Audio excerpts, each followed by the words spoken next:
What is up guys, welcome back to another video, and today we are introducing a brand new project to the channel. It's something a little bit different. It's kind of something that fell into my lap unexpectedly, but nonetheless I think you guys are going to enjoy it, just for a point of difference on the channel. I'm not going to beat around the bush too much, so here is the new project. It is the 2004 Toyota Prado Landcruiser Grande. Damn, that is a mouthful, and as you can see, this thing as it sits is an absolute nugget. So a bit of backstory around this car. A friend of mine owned it for a long time. He loves his Prados. He always buys the newest Prado, so there's a couple of the new ones now. He messaged me and he said, hey, I've got this Prado, I know you do stuff on YouTube, do you want it? And I was like, I don't know, probably not. But regardless, he messaged me one day, he said, hey, I've parked this car outside a house, the key's on the tyre, go grab it, tell me what you want to pay for it. So I was like, all right, well, now I have to go get it. So I jumped in an Uber, went and got this car, jumped in, and this thing is absolutely disgusting. Like, so filthy, and it smells so freaking bad. It has clearly been used as a farm vehicle in the latter half of its life, and the smell is quite pungent. But something unexpected happened when I jumped in, turned the key and started to drive it. So I was driving it home, and I kind of came to the realization of how freaking comfortable these things are to drive. Now I do a lot of Ks, and I drive a Nissan Navara Titanium Edition, which is right there. That thing is manual, and it's a great car. We drive all over Australia doing drift events with the race cars and stuff like that. And one of the most important things when you're driving a lot is comfortability. And for a while now, I've been thinking about how much I want an automatic car as a tow car for the race cars. So when I was driving this thing, I was like, freaking hell, this thing is like quite luxurious. Now you're not gonna think so when we jump inside the car in a second and you see how bad it is, but it's actually freaking awesome to drive. This is the 4-litre V6 version, so it's petrol, not diesel, like the Navara. Now I'm a person that loves the challenge and bringing things back from the dead, so to speak, like our Fivo that we built. Absolute nugget, and it's just something inside of me just sees it and goes, I can make that thing great again. And the same thing has happened with this car. So we're about to delve into it, and I'm going to show you guys exactly what I mean by how disgusting it is.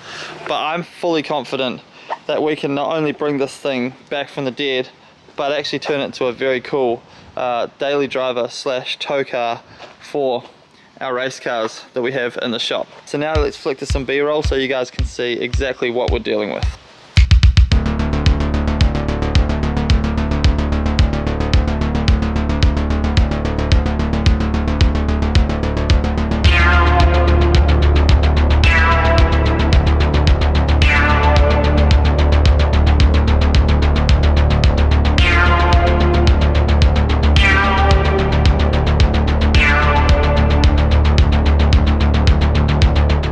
So straight away you guys can see this thing is caked in dirt on every corner, underneath and everywhere of this car. Like I said, it was used as a farm vehicle and was not treated super nice, but in saying that, all of the panels are straight, which is fantastic. Means that we can probably give it a nice clean, freshen up the paint, and this thing should shine up actually really nicely. As you can see, we're missing the door moldings and the rear flare on this side, and there's a couple of things clearly that we need to fix up on this car. Back left corner, the rear tailgate as it sits doesn't really open properly and is clearly fouling on the car, so that needs fixed. This side's a little bit better. You can see the moldings also hanging off on this side. This rain protector is clearly smashed, but like I said, all in all, mechanically this car is fantastic. I've also noticed that this side is much higher than this side of the car.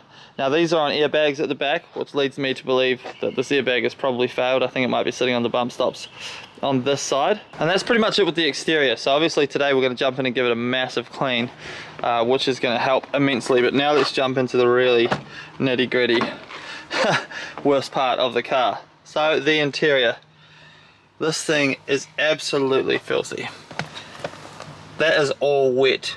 The carpet is just absolutely munted. I wish I could show you guys how bad this thing smells on camera, but they don't have that technology yet, but it really is that bad. Woz seems to think I'll probably struggle to get the smell out of the car. I am more confident that we can probably get this thing back to its former glory on the interior. The biggest fault with the interior clearly is the carpet. This thing didn't actually have a glove box, but I've already gone to the wreckers and purchased and grabbed myself a glove box, which already made the interior a million times better. The dash is pretty munted. They've clearly had a dog, which has been all over the dash. Luckily, we can clean that up, chuck a dash mat over it, and you'll never know. Like I said, mechanically though, this car is fantastic. The seats are munted, the steering wheel is nice and ripped. Look how freaking dirty this thing is, man. But the one thing about this thing being so dirty means it's gonna be super satisfying for us to clean.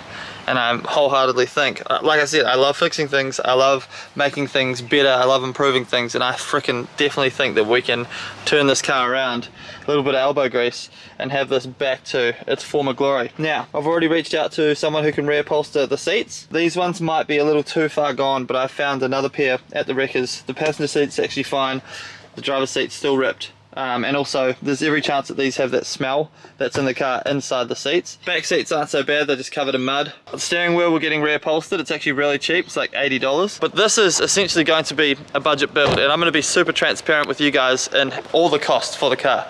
Beginning with how much I paid for this thing. So these things, they hold their value really well. This thing runs and drives, I drove it here, and I paid $3,000 for this, so that's our base. Now I've already gone and grabbed a bunch of parts so we can rip right into this thing. We've got all the door molds, rear arch. We've got brand new carpet here from Knox Auto Carpets. Guys, they're not sponsoring this video or anything like that, but those guys are freaking amazing. $300 I paid for brand new carpet for this whole car. They had it ready in an hour. It's all Australian made. They make all the materials in-house and they're amazing. They're here in Melbourne. They also did the brand new carpet for the Datsun, which was $280, and that completely transformed that car. So if you need anything, Knox Auto Carpets, and they do literally every chassis. It's freaking insane.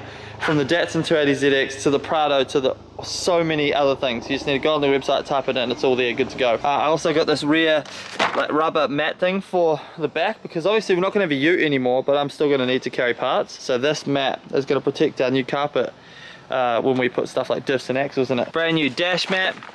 So all of this, all up, the carpet was $300, the dash mat was $68, and these parts here, including the glove box, were $470. I always knew the door moldings were going to be expensive because, well, wreckers aren't cheap, and also apparently it devalues the door when they give me the moldings off them. So in today's video, we are going to absolutely rip the whole interior apart. We're going to clean the outside of the car, get all this dirt off it, see what we're actually working with. This thing goes in for a roadworthy on Friday.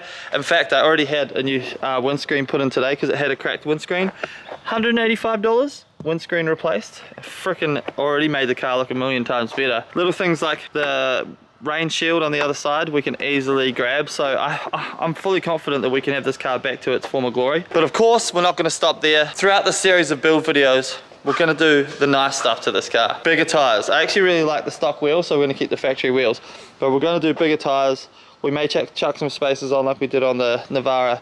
We'll definitely put a nicer new bull bar on it with some nice lights, and we'll probably lift the car as well. And I'm going to black everything out. So I love black, it looks awesome. I'll keep the wheels non-black though, because I don't really like spraying wheels black. Black mirrors, tinted tail lights, polish the hell out of this thing, and hopefully once it's all said and done, we have ourselves a beautiful 120 series Prado for somewhere around $8,000, registered on the street, driving and towing my race cars. So that's the goal anyway. So first things first, let's get the frickin' pressure washer out and let's clean the hell out of this thing, and then we'll get stuck into the interior. Let's go.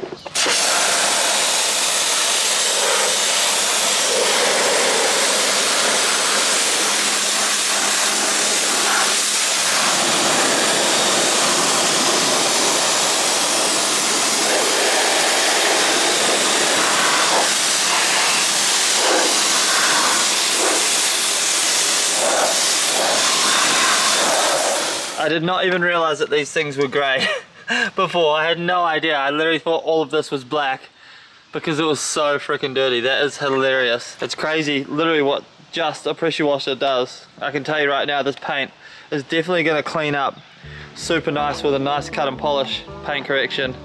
It should come actually pretty good, which I'm stoked about. So alright, I'm going to put you guys on time lapse and I'm going to smash out this side with the water blaster. Let's go.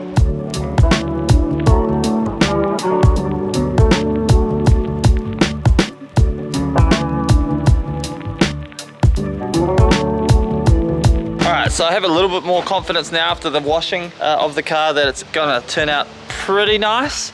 But I also am now a little bit daunted by how much freaking effort this is going to take to bring it up to good. Maybe I should just pay someone to paint correct it. But I actually did grab my buffer really quickly and just went over a spot really quickly right here on the paint. I didn't even do freaking much of anything. Just literally chuck some stuff on. But as you can see, hello, it comes up awesome. So that compared to, like, man, the stuff is just caked like this.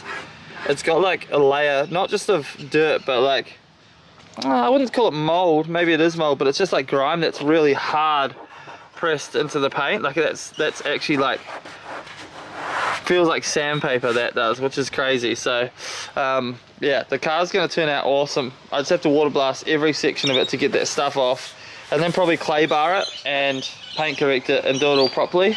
But like I said, it's going to come up super nice for sure. There's plenty of scratches and stuff on the car, but I actually do have some paint match to where I could probably repaint like this flare, for example, if I really want to be fussy. I'm going to paint the mirrors black. I'll pull those off because we've got to paint all of our exterior parts over here because they're white, obviously. So I do have the paint match. Funnily enough, it's literally just straight black. 202 black is the paint code. Fantastic. We've got some primer here as well. And then I'm going to clear it properly with the spray gun. That's the trick when you're painting things. You can paint it with a spray can. If you clear it with the gun, it always comes out super nice. The clear is the most important part. So yeah, I'm actually pretty stoked with how this thing is going to turn out, but goddamn, there's many hours of work left in this thing. The tint on the back looks awesome, so I'm going to get the front windows tinted the same as the rear. But now we're going to do the really hard job, and that's moving on to the interior and ripping the carpet out. I'm kind of procrastinating it, but I need to get it done. So I've already started pulling the trim off. Everything usually just pulls off with clips. So 4 14mm bolts to get the seats out first, and we're going to unclip the wires because they're all electric. Pull those out. We'll get the rear seats out, and we're going to start to look at how this carpet is going to come out of the car. It is just so thick with mankiness. It's crazy. So let's get to work.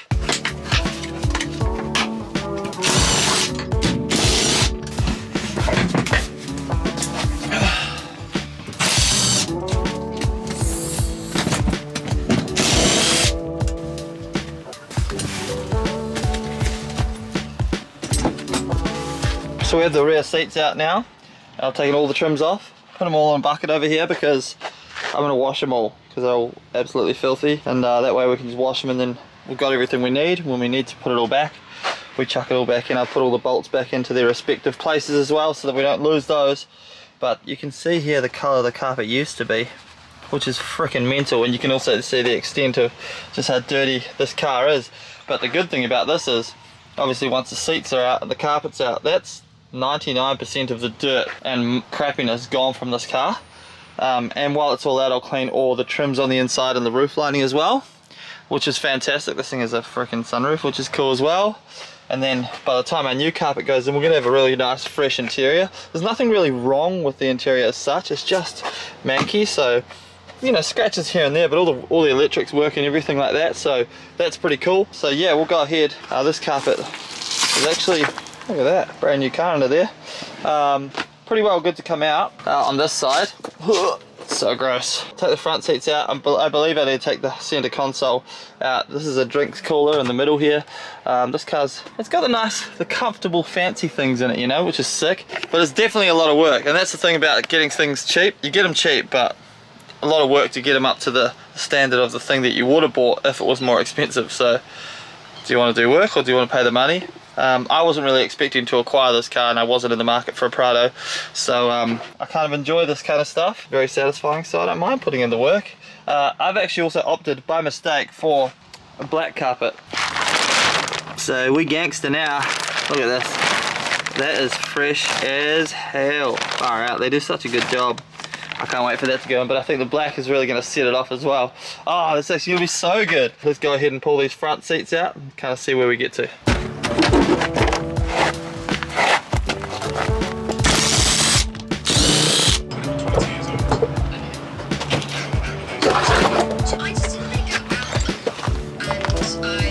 Alright, and under the passenger seat. Oh, lots of free forks and knives and everything like that, so I'm eating good tonight, guys. Nah, but for real, it's about as manky as the other side.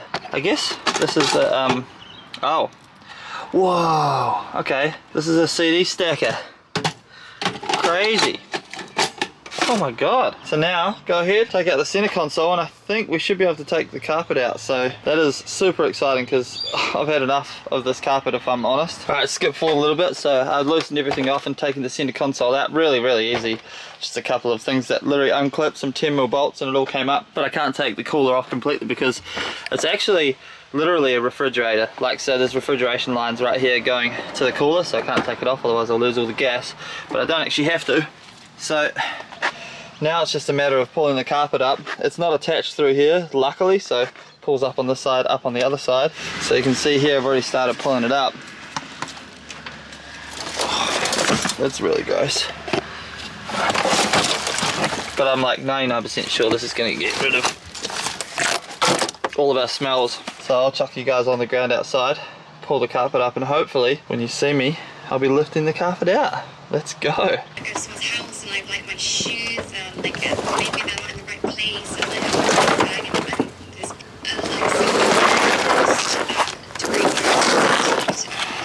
There it is, look at that. Jesus. That is just mental. And it trails all the way out of the car. Far out, there's still so much crap in the car that I need to clean as well, but it's quite a monumental moment, I would say, in the budget Prado build. Oh, so happy with that actually. Alright guys, we're going to wrap it up here today, but we've made some massive progress. So everything is out of the car. I've still got a lot of vacuuming to do and wiping and cleaning on the inside. I'm pretty darn happy with what we've done. I ended up removing the CD stacker and throwing that in the bin because we're not going to need it. We'll be putting an Apple CarPlay head unit in this thing. Those things are absolutely necessary and well worth all of the money. I'm just going to take it easy with this build series. Usually I like to accomplish a lot in my videos and hate posting videos without just basically finishing a lot, but I need to learn to get past that, so I am going to with this series. We're going to end the video here. Next video we're going to be actually installing the carpet, putting all the seats back in, all the trims back on, all clean and ready to go. And one awesome thing is it's turned out that I did buy the rear piece of carpet. So we have the whole black carpet ready to go, which is fantastic. Looks so good. It's also going to smell like brand new carpet, which is super handy as well. Not sure what I'm going to do with the seats. I believe there's actually leather seat covers that you can buy for the whole kit. So we'll clean all the seats up and see how they look. One thing about these seats, look, this thing is so luxurious that even in the back, look at that, boom, you get an armrest and cup holders. It's crazy. I'm pretty stoked on this thing. I'm sure a lot of people watching will be like, why don't you just go buy a Landcruiser Prado? That's just good to go. But for me, there's just something about taking something that someone would probably say, nah, that's ready for the scrap heap, or, you know, just part it out or whatever, and bringing it back to life. And I want to show you guys that you don't have to have a whole lot of money to have a nice car if you're willing to put the work. It also comes from my upbringing. I pretty much came from absolutely nothing. So when I grew up, I had to learn to fend for myself and make something out of nothing. I didn't always have the money to buy the fanciest things. So if I wanted something, I pretty much had to either get the worst thing available and make it better. So I had what all the cool kids had, you know. I couldn't just go and buy the cool stuff. So I think it's in my nature. I really enjoy doing this stuff. The nitty gritty is just getting my hands dirty, man. I'm all about it. So hopefully by the time we're finished, this thing looks absolutely gangster. Feel free to let me know how you feel about the build series and this car in the comments below. If you're enjoying it, fantastic. If you're not, I apologize, but always open to feedback. Thank you guys so much for watching. Until next video, which will probably be out in like a day or two because I'm gonna smash this thing out until it's done. Cheers. Peace. Bye.